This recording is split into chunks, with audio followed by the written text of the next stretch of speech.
The iPhone 15, 15 Plus, 15 Pro, and Pro Max just came out and it was announced. I kind of have some things to say about it. There was one thing that caught my attention during the Apple Live event that I kind of want to go over. Let's check it out.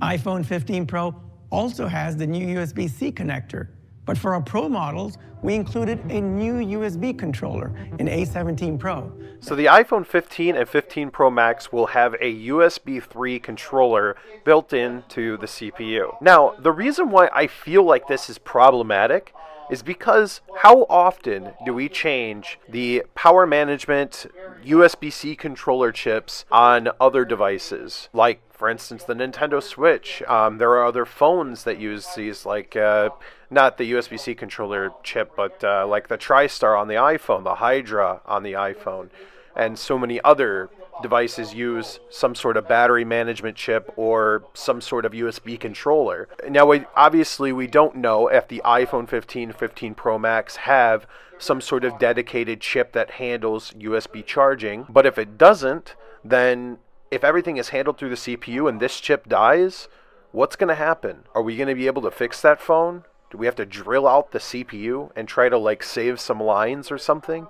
I mean, what kind of repair are we going to have to do in this phone if there is no dedicated chip for USB charging or USB functionality? Curious to see what else he's got to say about this. This is the first iPhone with USB 3 speeds up to 10 gigabits per second.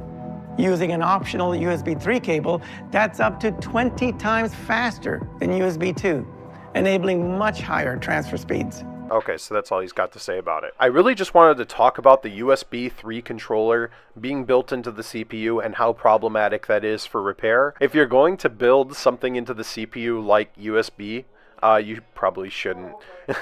Even the PS5 has the USB controller built into the APU, which I absolutely find problematic because on the PS4 and other earlier PlayStation models, it's built into the Southbridge, which Southbridge typically handles USB. It's not married and you can easily replace it. What is the future of the iPhone 15, 15 Pro Max? I don't know. We'll kind of have to find out and see, but if we see as many Android phones that have charging problems, then I could only imagine how many issues we'll have with iPhone 15 Pro and Pro Max. I'm curious to see, since they did not Apple did not mention that the iPhone 15 and 15 Plus have a USB controller like that for those fast speeds. So there must be some sort of charging chip still on the board. Who knows? But I guess time will tell. We'll see what happens.